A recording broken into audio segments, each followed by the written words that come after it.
கோட்டாபாயவின் பிரத்யேக செயலாளரை எச்சரித்த அடையாளம் தெரியாத நபர் நீதிமன்ற வளாகத்தில் சிக்கிய தகவல். சுரேஷ் சாலைவிடமிருந்து 600 பக்க ரகசிய அறிக்கை வெளிச்சத்திற்கு வந்துள்ள வெளிவராத பல ரகசிய தகவல்கள். யாழில் 25 ஏக்கர் காணி ராணுவத்தினரால் சுவீகரிப்பு உறுதிப்படுத்திய அதிகாரிகள். 8 அதிகாரிகளின் உயிரை பறித்த சிறைச்சாலை மோதல் நீதி அமைச்சர் களத்தில் கொடுத்த வாக்குறுதி. அரசினால் விடுவிக்கப்பட்ட நிலங்களின் அளவு, இடங்கள், திகதிகள் எவை? ஆக்கிரமிக்கப்பட்டுள்ள தனியார் அரசு நிலங்களின் மொத்த அளவு மாவட்ட ரீதியாக எவ்வளவு? சாணக்கியன் தொடர் கேள்விகள். சுயநலமிக்க அரசியல்வாதிகள் பழைய கலாச்சாரத்தையே விரும்புகின்றனர். நீர்கொழும்பு சிறைச்சாலை சம்பவம் அதன் ஒரு அங்கமா என்ற சந்தேகமும் எழுகிறது. அமைச்சர் ராமலிங்கம் சந்திரசேகரன் தெரிவிப்பு. செம்மணி மனித புதைகுழி விவகாரம் முன்னாள் ஜனாதிபதி சந்திரிகாவிடம் விசாரணை நடத்துங்கள் ரவிகரன் வலியுறுத்தல். தேசிய பாதுகாப்பிற்கு அச்சுறுத்தல் பிரிவினைவாதத்தை தோற்கடிக்க ஓய்வு பெற்ற ராணுவ வீரர்களும் ஒன்றிணைய அழைப்பு. பலாலி ராஜராஜேஸ்வரி அம்மன் ஆலய திருவிழாவை முன்னிட்டு பிரதான பாதையை திறக்க நடவடிக்கை.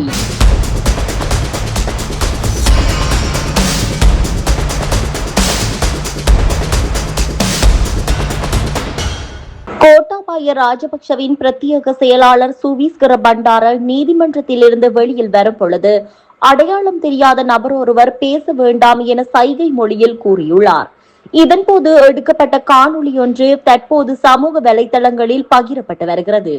குறித்த நபர் யார் என்ற விடயங்கள் இதுவரையில் கண்டறியப்படவில்லை என்றும் தெரிவிக்கப்பட்டுள்ளது. முன்னாள் ஜனாதிபதி கோட்டாபாய ராஜபக்சவின் முன்னாள் தனிச் செயலாளர் சுவீஸ்கர பண்டாரவின் விளக்கமறியல் உத்தரவு மேலும் நீடிக்கப்பட்டுள்ளது. இந்த வழக்கு இன்று 8/7/2026 விசாரணைக்கு எடுத்துக் கொள்ளப்பட்ட போதே இவ்வாறு உத்தரவு பிறப்பிக்கப்பட்டது. இதன்போது விளக்கமறியலில் உள்ள சுவீஸ்கர பண்டாரவின் பிணை மனுவை கொழும்பு கோட்டை நீதிவான் நீதிமன்றம் நிராகரித்ததுடன் அவரை மேலும் ஜூலை 22ஆம் தேதி வரை விளக்கமறியலில் வைக்குமாறு உத்தரவிடப்பட்டுள்ளது. அரசாங்க ஊதியங்கள் தொடர்பான முறைகேடுகள் குறித்த தொடர் விசாரணையின் தொடர்பில் சுவீஸ்கர பண்டார மத்திய குற்றப்புலனாய்வு பணியகத்தால் கடந்த ஜூன் 18 அன்று கைது செய்யப்பட்டார். ஒரே நேரத்தில் 2 வெவ்வேறு அரசாங்க நிறுவனங்களிடமிருந்து ஊதியம் பெற்றதாக அவர் மீது குற்றம் சாட்டப்பட்டுள்ளது குறிப்பிடத்தக்கது. ஓய்வு பெற்ற மேஜர் ஜெனரல் சுரேஷ் சாலே தாக்கல் செய்துள்ள ரிட் மனுவுடன் தொடர்புடைய 600 பக்கங்களுக்கு மேற்பட்ட முக்கியமான மேலதிக ஆவணங்கள் மற்றும் ஆதாரங்களை அவரது சட்டத்தரணிகள் மேன்முறையீட்டு நீதிமன்றத்தில் சமர்ப்பித்துள்ளனர். தற்போது உடல்நலக் குறைவால் வைத்தியசாலையில் சிகிச்சை பெற்று வரும் அவரின் மனு எதிர்வரும் ஜூலை 10ஆம் தேதி விசாரணைக்கு எடுத்துக் கொள்ளப்படவுள்ள நிலையில் இந்த ஆவணங்கள் தாக்கல் செய்யப்பட்டுள்ளன. இந்த புதிய ஆவணங்களின் மூலம் உயிர்த்த ஞாயிறு குண்டு தாக்குதல், அதனைத் தொடர்ந்து நடைபெற்ற விசாரணைகள் மற்றும் அந்த காலத்தில் சிஐடியின் மூத்த அதிகாரிகள் செயல்பட்ட விதம் தொடர்பாக இதுவரை வெளிவராத பல ரகசியங்கள் வெளிச்சத்திற்கு வர உள்ளதாக தெரிவிக்கப்படுகிறது. சுரேஷ் சாலையின் சட்டத்தரணி கூறுவதாவது: நீதிபதி கனகடி சில்வா தலைமையிலான ஜனாதிபதி விசாரணை ஆணைக்குழுவினால் விசாரணை அதிகாரிகள் மற்றும் முக்கிய சாட்சிகள் வழங்கிய பல சத்திய பிரமாணங்கள் இந்த 600 பக்க ஆவணங்களில் இடம்பெற்றுள்ளன. அவற்றின் மூலம் தாக்குதலுக்கு நேரடியாக பொறுப்பானவர்கள் யார் என்பது தெளிவாக குறிப்பிடப்பட்டுள்ளது. அப்போது சிஐடியில் பணியாற்றிய சில மூத்த அதிகாரிகள் விசாரணைகளை திட்டமிட்டு புறக்கணித்தது, கடமையில் பாரிய அலட்சியம் காட்டியது உறுதிப்படுத்தப்படுவதாக அவர்கள் தெரிவித்துள்ளனர். மேலும் கருதினால் மல்கம் ரஞ்சித் ஜனாதிபதி விசாரணை ஆணைக்குழுவில் வழங்கிய விசேட சாட்சியமும் இந்த ஆவணங்களில் இணைக்கப்பட்டுள்ளது. உயிர்த்த ஞாயிறு தாக்குதல் தொடர்பான விசாரணைகள் எந்த அரசியல் தலையீடுமின்றி சுயாதீனமாக நடைபெற வேண்டும் என்று அவர் வலியுறுத்தியிருந்த நிலையில் தற்போதைய அரசியல் மற்றும் சமூக சூழலில் இந்த சுயாதீனமான கொள்கை முற்றிலும் சீர்குலைந்துள்ளதாக மனுதாரர் சுரேஷ் சாலே நீதிமன்றத்தில் வாதிட்டார். இந்த வழக்கில் தலையீடு செய்து கருத்து முன்வைக்க பல சிவில் அமைப்புகள், தேசிய அமைப்புகள் மற்றும் மகா சங்கத்தினர் மேன்முறையீட்டு நீதிமன்றத்தில் இடைக்கால மனுக்களை தாக்கல் செய்ய அனுமதி கோரியுள்ளனர். அகில இலங்கை பௌத்த மகா சம்மேளனம், உலகளாவிய இலங்கை மன்றம், தேசப்பெற்றுள்ள தேசிய முன்னிலை உள்ளிட்ட அமைப்புகளும் திம்புலாகல, கங்கோவல, கலனி மற்றும் மாலபே ஆகிய பகுதிகளை சேர்ந்த பல பௌத்த தேரர்களும் வழக்கில் தலையீடு செய்ய அனுமதி கோரியுள்ளனர். இதன்படி இந்த ரிட் மனு ஜூலை 10 வெள்ளிக்கிழமை அன்று மேன்முறையீட்டு நீதிமன்றத்தில் மீண்டும் விசாரணைக்கு எடுத்துக் கொள்ளப்படும் போது பிரதான மனுவுடன் இந்த அனைத்து தேசிய அமைப்புகளும் மற்றும் மகா சங்கத்தால் தாக்கல் செய்யப்பட்ட உபமனுக்களையும் நீதிமன்றம் பரிசீலிக்க முன்வந்துள்ளமை குறிப்பிடத்தக்கது. யாழ்ப்பாணம் வடமராட்சி கிழக்கு மருதங்கேணி பகுதியில் உள்ள காணி ஒன்று ராணுவத்தினரால் சுவீகரிக்கப்பட்டுள்ளதாக தகவல் வெளியாகியுள்ளது. இந்த நடவடிக்கைகளை நாளை 9/7/2026 முன்னெடுக்கப்பட உள்ளதாக எமது செய்தியாளர் தெரிவித்துள்ளார். வடமராட்சி கிழக்கு மருதங்கேணி பகுதியில் அமைந்துள்ள சுமார் 25 ஏக்கருக்கும் அதிகமான காணி ராணுவ தேவைக்காக சுவீகரிக்கப்பட உள்ளதாக தெரிவிக்கப்பட்டுள்ளது. இது தொடர்பாக வடமராட்சி கிழக்கு பிரதேச செயலகத்தை தொடர்பு கொண்டு வினவிய போது அங்குள்ள அதிகாரிகள் இந்த விடயத்தை உறுதிப்படுத்தியுள்ளனர். மேலும் சுவீகரிக்கப்பட உள்ள காணி அவசிய தேவைக்காக கையளிக்கப்பட்டுள்ளதாகவும் குறிப்பிடும் அறிவித்தல் இந்த பகுதியில் ஒப்பிடப்பட்டுள்ளதாகவும் சம்பந்தப்பட்ட அதிகாரிகள் தெரிவித்துள்ளனர். நீர்கொழும்பு சிறைச்சாலையில் வன்முறை சம்பவத்தின் போது துப்பாக்கி பிரயோகம் மேற்கொண்ட சிறைச்சாலை அதிகாரிகளுக்கு எதிராக எந்தவித சட்ட அல்லது ஒழுக்காற்று நடவடிக்கைகளையும் எடுக்க வேண்டாம் என சக அதிகாரிகள் நீதி அமைச்சர் ஹர்ஷன நாணயக்காரவிடம் கோரிக்கை விடுத்துள்ளனர். உயிரிழந்த 7 சிறைச்சாலை அதிகாரிகளின் பூத உடல்களுக்கு இன்று 8/7/2026 இறுதி மரியாதை செலுத்துவதற்காக வெலிகட சிறைச்சாலைக்கு சென்றிருந்த அமைச்சரிடம் அங்கு திரண்டிருந்த அதிகாரிகள் குழுவினர் உருக்கமான கோரிக்கை ஒன்றை முன்வைத்துள்ளனர். சம்பவம் இடம்பெற்ற அன்று மேற்படி அதிகாரிகள் துரிதமாக செயற்பட்டு துப்பாக்கி பிரயோகம் செய்திருந்ததால் அதற்கு உரிய உயிர் சேதங்களும் பெரும் பேரழிவு ஏற்பட்டிருக்கும் என அதிகாரிகள் அமைச்சரிடம் சுட்டிக்காட்டியுள்ளனர். சூழ்நிலையின் தீவிரத்தை உணர்ந்தே அவர்கள் தற்காப்புக்காகவும் கைதிகள் தப்பித்து செல்வதை தடுக்கவும் துப்பாக்கியை பயன்படுத்த வேண்டிய நிலை ஏற்பட்டுள்ளது என்று அவர் விளக்கம் அளித்துள்ளார். இதன்போது சம்பவம் தொடர்பில் நமக்கு நியாயமான விசாரணை நடத்தப்பட்டு முறையான நீதி பெற்றுத்தரப்பட வேண்டும் என அதிகாரிகள் கோரிக்கை விடுத்துள்ளனர்.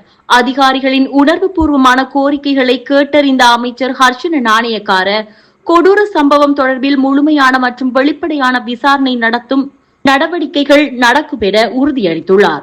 சிறைச்சாலையில் கைதிகள் தப்பியோட முயன்றதினாலேயே இத்தகைய அசம்பாவித நிகழ்வுகள் நிகழ்ந்துள்ளதாக முதற்கட்ட விசாரணைகளில் தெரியவந்துள்ளது. அமைச்சின் செயலாளர் மேற்பார்வையில் சிறைச்சாலையில் நடந்த மோதல்கள் தொடர்பில் உயர்மட்ட குழு விசாரணை ஏற்கனவே ஆரம்பிக்கப்பட்டுள்ளது என்பதும் குறிப்பிடத்தக்கது. வடக்கு மற்றும் கிழக்கு மாகாணங்களின் முப்படைகளினாலும் ஆக்கிரமிக்கப்பட்டுள்ள தனியார் மற்றும் அரசு நிலங்கள் மொத்த அளவு மாவட்ட ரீதியாக எவ்வளவு? தற்போதைய அரசாங்கம் பதவியேற்றதிலிருந்து விடுவிக்கப்பட்ட நிலங்கள் அளவு, இடங்களில் மற்றும் திகதிகள் எவை?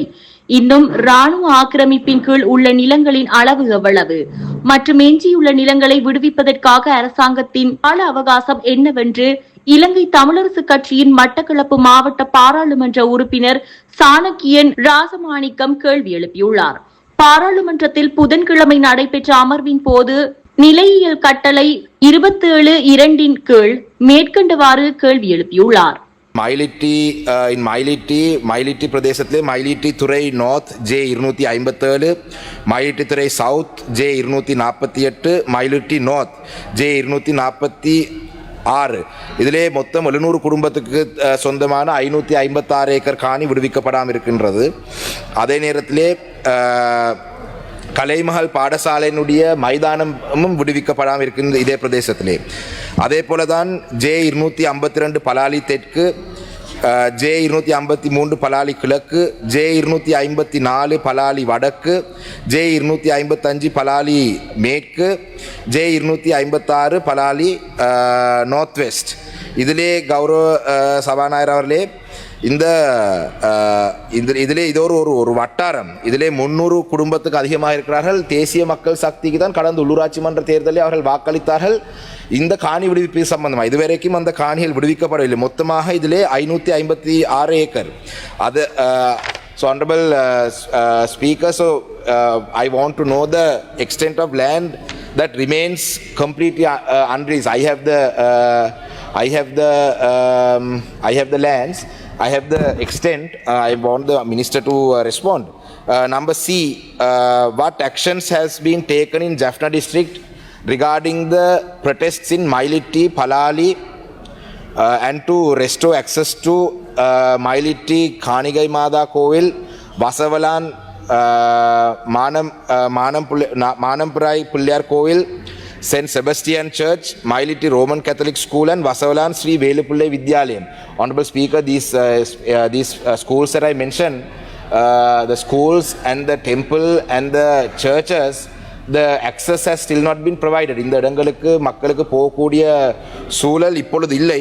இதிலே பலாலி தெற்கு பிரதேசத்திலே விமான நிலையத்தினுடைய விஸ்தரிப்புக்காக காணி தேவை என்று சொன்னாலும் கூட அந்த பலாலி தெற்கிலே விஸ்தரிப்பு செய்கிறதுக்கான இந்த தேவையும் அந்த காணி தேவைப்படாது. ஆனால் தற்பொழுது இராணுவம் அதிலே விவசாயத்தில் ஈடுபடுறார்கள். My next question is, what action has been taken in Kilnochchi district to release lands occupied for the Karachi Pradesh Sabha's expansion?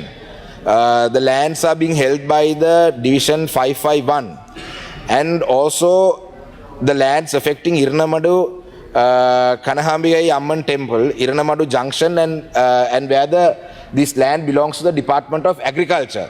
Now, இது கிளிநொச்சி மாவட்டத்தையும் கராச்சி பிரதேச சபையினுடைய நூலகம் இருக்கின்றது. அந்த பிரதேசத்தை விஸ்தரிப்பு செய்வதற்கு தேவையான காணி இதுவரைக்கும் விடுவிக்கப்படவில்லை. அதே போல தான் இரணமடு சந்தியிலையும் கூட விவசாய ஆராய்ச்சி அதாவது இரிகேஷன் ரிசர்ச் அக்ரிகல்ச்சர் ரிசர்ச் இன்ஸ்டிடியூட்டுக்கு சொந்தமான காணியும் இதுவரைக்கும் விடுவிக்கப்படவில்லை. இந்த விடயங்கள் சம்பந்தமாகவும் அமைச்சருடைய பதிலை நான் எதிர்பார்க்கின்றேன். அதே போல தான் இறுதியாக கௌரவ சபாநாயகர்கள் எங்களுடைய கௌரவ ரவிகரன் ஐயா அவர்கள் இந்த விடயம் சம்பந்தமாக ஜனாதிபதியினுடைய ஆலோசனை கூட்டத்தை கடந்த முறையில் பேசினவர். What action has been taken in Mullaitivu district to release the remaining 59 acres plus the 100 acres of civilian land in Kepapulavu? கௌரவ சபாநாயகர்களே, கேப்பாப்புலவு பிரதேசத்திலே மொத்தமாக 59.5 ஏக்கர் காணி தனியாருக்கு சொந்தமான 55 பேருக்கு சொந்தமான காணியும் அதே போல இன்னொரு 100 ஏக்கர் 4 பேருக்கு மிடில் கிளாஸ் ஸ்கீமுக்கு வழங்கின இந்த காணிகளும் விடுவிக்கப்படாமல் இருக்கு. இந்த விடயம் சம்பந்தமாக கௌரவ சபாநாயகர்களே அமைச்சர் ஜனாதிபதியினுடைய ஆலோசனை கூட்டத்திலே கௌரவ ரவிகரன் அவர்கள் கேட்ட பொழுது அதிலே பதில் காணி வழங்கப்பட்டதாக சொல்றார்கள். ஆனால் சீனியர் மோட்டை என்ற பிரதேசத்திலே 44 பேருக்கு தற்காலிகமான இருப்புக்கு தான் காணி வழங்கப்பட்டது. கௌரவ சபாநாயகர் அவர்களே, இந்த விடயம் சம்பந்தமாக இந்த காணிகள் okay sir, I am winding அப். தற்காலிகமாக தான் வழங்கப்பட்டது. இது நந்திக்கடால் ஓரத்திலே இருக்கும் பிரதேசங்கள். கௌரவ சபாநாயகர், இந்த கேள்விகளை நான் கேட்கறதுக்கான காரணம், தற்பொழுது தொடர்ச்சியாக கேப்பாப்புலவு பிரதேசத்திலே 2 வாரங்களுக்கு அதிகமாக மக்கள் ஆர்ப்பாட்டத்திலே ஈடுபடுறார்கள். பலாலி மயிலிட்டி பிரதேசத்திலே தொடர்ச்சியாக ஆர்ப்பாட்டத்திலே ஈடுபடுறார்கள். இந்த குறும்பசிட்டி என்ற பிரதேசத்திலே வந்து Hindu மயானம்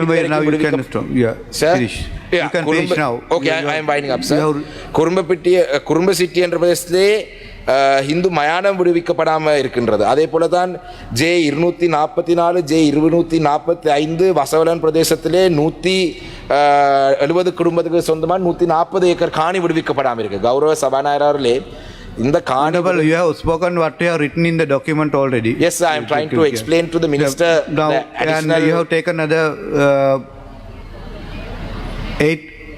7 minutes. Okay, so I'll wind up within a minute, sir.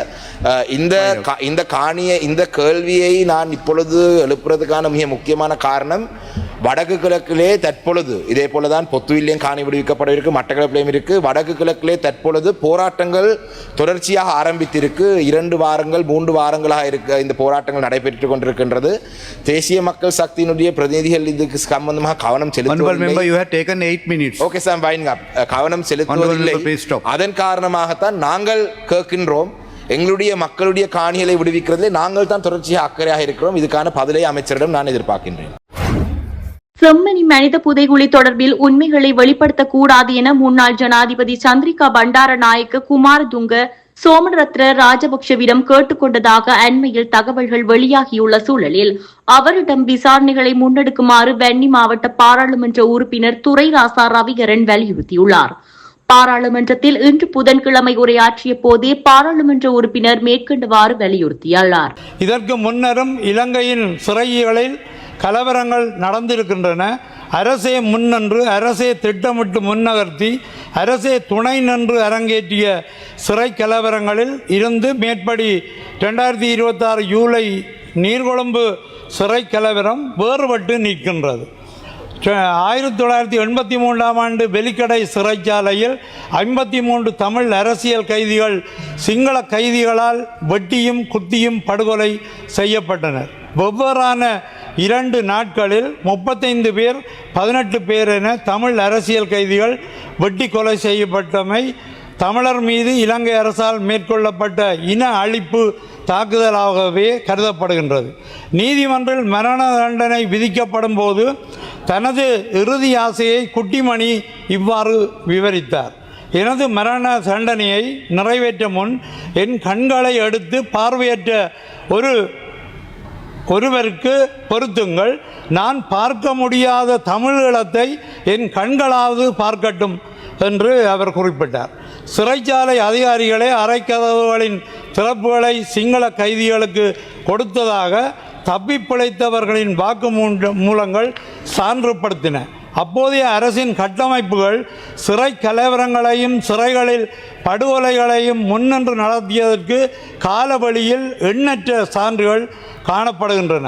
பிந்துனுவேவ புனர்வாழ்வு முகாம் இதற்கு மற்றொரு சான்று.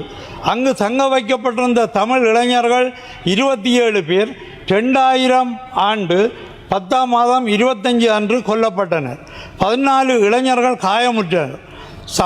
சம்பவ தினத்துக்கு முதல் நாள் புலிக்குட்டிகளின் சதைகளை எங்கள் நாய்களுக்கு போடுவோம் என சிங்களத்தில் எழுதப்பட்ட சுவரொட்டிகள் முகாமை சுற்றி பல இடங்களில் காணப்பட்டதாகவும் குறித்த தாக்குதல் திட்டமிட்ட தாக்குதல் எனவும் பிந்துனுவேவா படுகொலைகளுக்கு போலீசாரே பதில் கூற வேண்டும் எனவும் சிலுமின என்ற சிங்கள பத்திரிகையே செய்தியை வெளிக்கொணர்ந்தது.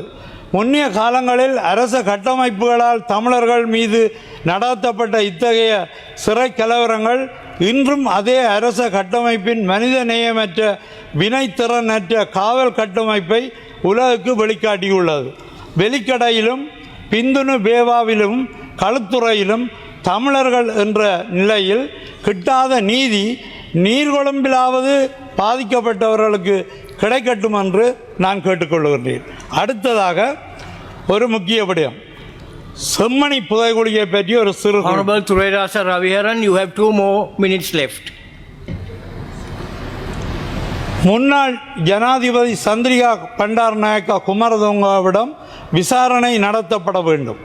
செம்மணி மனித புதைகுழி தொடர்பில் உண்மைகளை வெளிப்படுத்தக்கூடாது என அப்போதைய ஜனாதிபதி சந்திரிகா பண்டாரநாயக்கா குமாரதுங்க தன்னிடம் கேட்டுக்கொண்டதான தகவல்களை சோமரத்ன ராஜபக்ச வெளிப்படுத்தியிருந்தார்.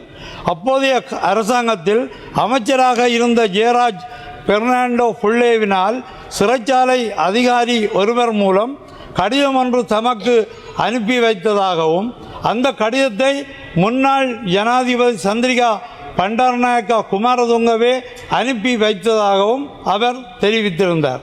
மனித புதைகுழி தொடர்பில் எதனையும் கூற வேண்டாம் எனவும் பொது மன்னிப்பு வழங்க நடவடிக்கை எடுக்கப்படும் என அக்கடிதத்தில் குறிப்பிடப்பட்டிருந்ததாகவும் தெரிவித்திருந்தார். எனவே சோமரத்ன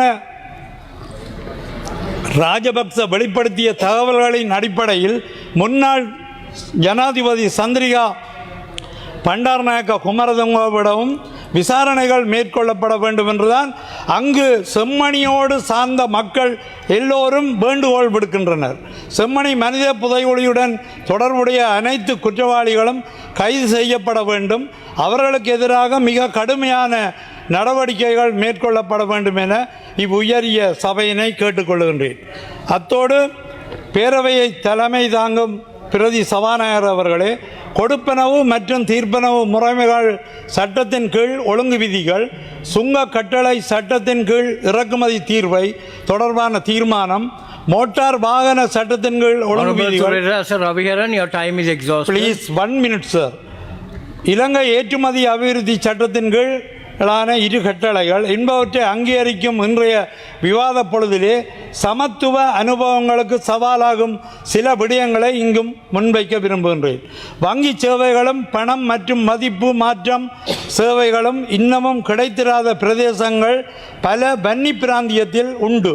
பிரித்தானியரிடம் இருந்த இத்தீவு கைமாற்றப்பட்டதன் பின்னர் சான் ஏற முளம் சறுக்கும் வகையில் பல்வேறு சவால்களை ஓர் இனமாக ஈழத்தமிழர்கள் நாம் எதிர்கொண்டோம். 1950களில் எமது மொழி உரிமை பறிக்கப்பட்டது. 1950களில் 70களில் 80களில் இதில் மிகுதியாக இருக்கின்றதை நான் சபாவிடத்துக்கு சமர்ப்பிக்கின்றேன்.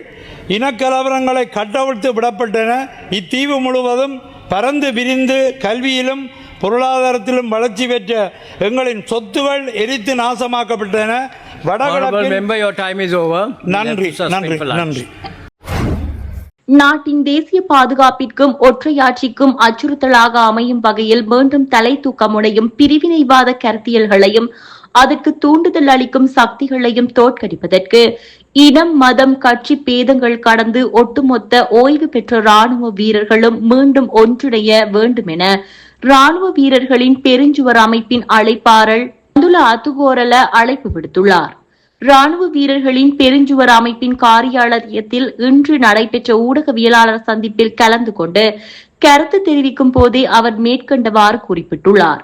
மேலும் அவர் தெரிவிக்கையில், கடந்த சில நாட்களாக இந்த நாட்டின் தேசிய பாதுகாப்புக்கு அல்லது பிரிவினைவாத கருத்தியலுக்கு தூண்டுதல் அளிக்கும் வகையிலான சில சம்பவங்கள் இடம்பெற்றுள்ளமையினாலேயே நாம் இந்த ஊடகவியலாளர் சந்திப்பை கூட்டியுள்ளோம்.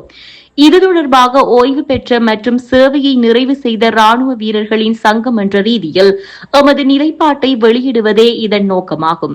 குறிப்பாக 1990 ஜூன் மாதத்தில் கிழக்கு மாகாணத்தில் போலீஸ் நிலையங்களில் இருந்த சுமார் 600 ஆயுதமற்ற உத்தியோகத்தர்கள் தமிழீழ விடுதலை புலிகள் அமைப்பினால் படுகொலை செய்யப்பட்டனர். ஆயுதங்களை ஒப்படைத்த பின்னர் இவ்வாறு படுகொலை செய்யப்பட்டமையானது இரண்டாவது ஈழப்போரின் ஆரம்பத்தை குறிக்கிறது. ஜூன் 11ஆம் தேதி நடைபெற்ற அந்த கோரமான சம்பவத்தை நாம் மிகுந்த மனவேதனையுடன் நினைவு கூர்வதுடன் பாதிக்கப்பட்ட குடும்பங்கள் அனைவருக்கும் எமது ஆழ்ந்த இரங்கலையும் தெரிவித்துக் கொள்கின்றோம். அதேபோல் 1987 ஜூன் மாதம் 4ஆம் தேதி இந்திய அரசாங்கத்தினால் எமது வான்பரப்பு வலுக்கட்டாயமாக ஆக்கிரமிக்கப்பட்டது. 30 ஆண்டுகால மோதலுக்குள் சர்வதேச தலையீடுகள் எமது நாட்டுக்குள் எவ்வாறு பாதிப்பை ஏற்படுத்தின என்பதை நாம் நினைவில் கொள்ள வேண்டும். மேலும் இந்திய பிரதமரான ராஜீவ் காந்தியை தேர்தல் பிரச்சாரத்தின் போது எமது நாட்டின் ஜனாதிபதியான ரணசிங்க பிரேமதாசவை மே தின போரிலும் தமிழீழ விடுதலை புலிகள் அமைப்போடு படுகொலை செய்தது. அத்தகைய கொடூரமான அமைப்பைத்தான் 2009 18ஆம் நாளன்று நந்திக்கடல் களப்பில் வைத்து எமது ராணுவ வீரர்கள் முழுமையாக தோற்கடித்தனர். இந்த யுத்தத்திற்காக அர்ப்பணிப்புடன் செயற்பட்ட முப்படைகள், போலீசார், சிவில் பாதுகாப்பு படை உட்பட அனைவரும் உண்மையான ராணுவ வீரர்களாகும். இந்த பிரதமர் ஒருவரை படுகொலை செய்யும் அளவுக்கு பலம் வாய்ந்த பிரிவினைவாத பயங்கரவாதத்தை இலங்கை ஆயுதப்படைகளே முடிவுக்கு கொண்டு வந்தன. ஆனால் கடந்த சில நாட்களாக நாம் பல்வேறு விடயங்களை காண்கின்றோம். ராணுவ வீரர்களின் பெருஞ்சுவர் என்ற ரீதியில் எமது அமைப்பு பிரிவினைவாதத்தை முற்றாக எதிர்க்கிறது.